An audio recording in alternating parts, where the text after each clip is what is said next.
स्वाति बहन जो कि नया फतेहपुर में जो सेंटर बना वहां पर रहती हैं।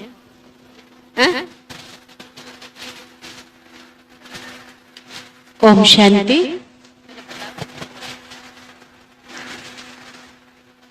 2002 से ज्ञान मिला था, उसके बाद तो हम सर्विस करते रहे। अभी सेंटर पे रहते हुए हमको 5 वर्ष हो गए हैं। देखा है, पहली राखी सरिता दीदी के हाथ से ही बंधी थी हमारी। तो उस समय छोटे थे तो उन्होंने हमको दृष्टि दी थी, तो उस समय दृष्टि जानते ही नहीं थे कि क्या होती है। तो वो देख रही थी तो हम अपनी नजरें हमने नीचे कर ली।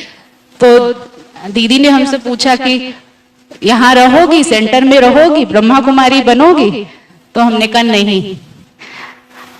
तो बस उन्होंने हमारा हाथ पकड़ा और कहती वो तो वक्त बताएगा। बस यही मेरी उनके साथ पहली और आखिरी मुलाकात थी। तो भट्टी का जो विशेष अनुभव, दीदी भट्टी का ही अनुभव सुनाना है। तो भट्टी का जो अनुभव है, तो हमको जब मैसेज मिला कि 1 तारीख को जाना है भट्टी में, तो मेरी 20-25 दिन से मेरी ये रीढ़ की हड्डी में थोड़ा सा दर्द बहुत ज्यादा था, तो ज्यादा देर बैठ नहीं पाते। तो हमने कहा कि दीदी हम जा नहीं पाएंगे, क्योंकि हम बैठ नहीं पाते इतनी देर, तो और जमीन में हम बिल्कुल नहीं बैठ पाएंगे।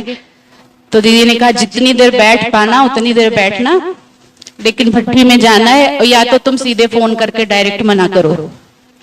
तो फिर हमने कहा कि मना तो नहीं करेंगे। तो फिर हम तैयार होके आ गए। 2 दिन तो कुर्सी में बैठे, लेकिन अंदर से अच्छा नहीं लगता था कि बड़े भी कुर्सी में बैठे और उनके सामने कुर्सी में बैठ के योग करें।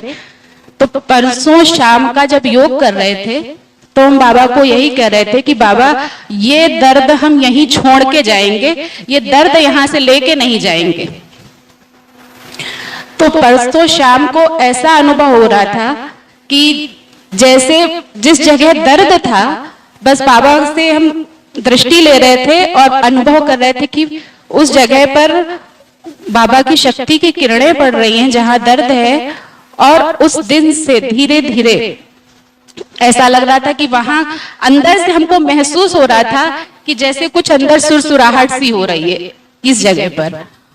और उस दिन से मुझे सीढ़ी चढ़ने में भी दिक्कत हो रही थी, बैठने में भी, लेकिन उस दिन से मुझे वो दिक्कत ना के बराबर हो गई, बहुत कम हो गई। तो मेरा यही अनुभव रहा कि संगठन के योग से मेरा ये जो दर्द था वो ठीक हो गया, बहुत कम हो गया, ना के बराबर है। ओम शांति।